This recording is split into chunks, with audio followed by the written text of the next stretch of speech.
साथियों, आज यहाँ राजकोट में दलित स्वाभिमान सम्मेलन हम लोग कर रहे हैं। जैसा अभी सिद्धार्थ भाई परमार जी ने बताया, ये तो एक लोकल रीजनल मुद्दे थे। इन मुद्दों के साथ साथ एक और बड़ा मुद्दा है कि भारत में कम से कम 1500 से 2000 साल तक बाबा साहेब के संविधान से पहले सामाजिक व्यवस्था का संचालन मनुस्मृति से होता था, और उस मनुस्मृति की वजह से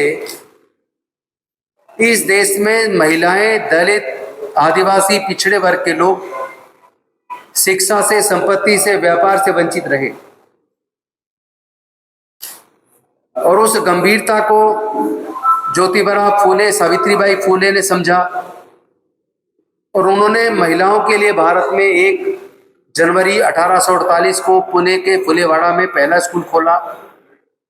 15 मई 1848 को दलितों के लिए पहला स्कूल खोला और यहाँ से दलित पिछड़ों के शिक्षा के रास्ते खुलने का रास्ता शुरू हुआ। लेकिन उसको अंजाम तक पहुंचाने का काम डॉक्टर बाबा साहेब अम्बेडकर जी ने किया। 1919 में साउथ बोरो कमीशन आया, 1928 में साइमन कमीशन आया। उन कमीशन को एक मांग पत्र देकर डॉक्टर बाबा साहेब अम्बेडकर जी ने इस देश के अछूत, दलित, पिछड़े, आदिवासी, इन वर्गों की कुछ मांग पत्र उनके सामने रखी और उन्होंने कहा कि आप अंग्रेज भारत में शासन कर रहे हो, आपके आने से पहले भी हम गुलाम थे, तब भी हमें पढ़ने का अधिकार नहीं था, सार्वजनिक तालाब से पानी लेने का अधिकार नहीं था, तब भी हमें संपत्ति का अधिकार नहीं था, तब भी हमें मानवता का अधिकार नहीं था। लेकिन अब आपका शासन है, अंग्रेजों का शासन है, अभी भी हमारी हालत वही है, अभी भी हमें वो सारे अधिकार से हम वंचित हैं। और उन्होंने अंग्रेजों को 3 राउंड टेबल कॉन्फ्रेंस के माध्यम से इस देश के अछूत, वंचित वर्गों के लिए राजनीति के क्षेत्र में पृथक निर्वाचन क्षेत्र को मानने के लिए मंजूर किया, एग्री किया अपने आर्गुमेंट से। उसी मांग पत्र के माध्यम से उन्होंने उनके पढ़ने के रास्ते, उनको स्कॉलरशिप की व्यवस्था, उनके शिक्षण संस्थानों में रिजर्वेशन, उनकी सरकारी नौकरियों में रिजर्वेशन, ये तमाम मांगों को अंग्रेजों से मनवाया।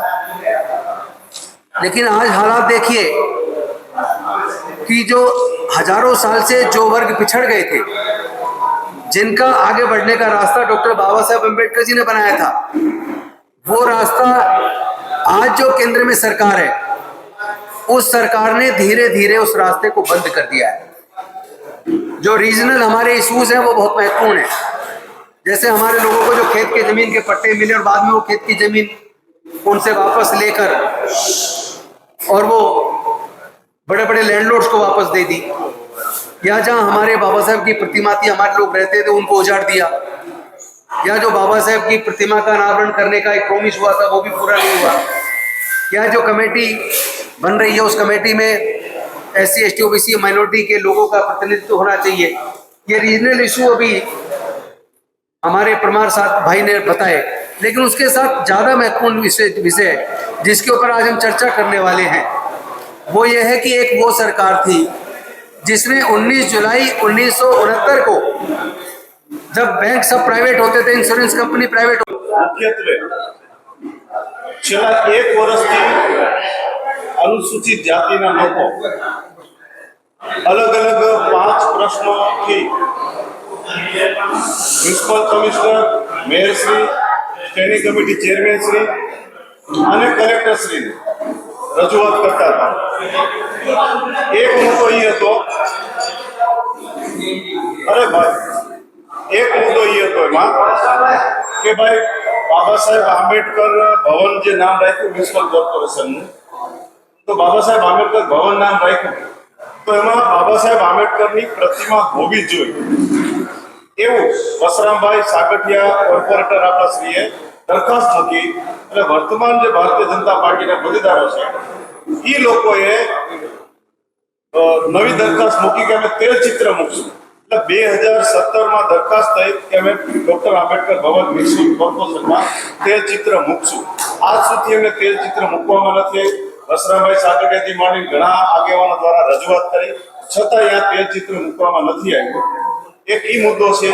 એક આપને કદાચ ખબર હશે કે પ્રેમ મંદિર પાસે 288 નંબરનો final plot TP scheme number 1, 2, 3 એમાં 50 વર્ષ જૂની ડોક્ટર બાબા સાહેબ આંબેડકરની પ્રતિમા હતી. ત્યાં પ્રતિમાની યોજના કરવા માટે બાબા સાહેબ આંબેડકરની પ્રતિમા હટાવી દીધી. બાબા સાહેબ આંબેડકરની પ્રતિમા અને ઈ પ્રતિમા હલો 1 2 3 1 2 3 1 2 3 હલો છતાંય ઝૂંપડપટ્ટી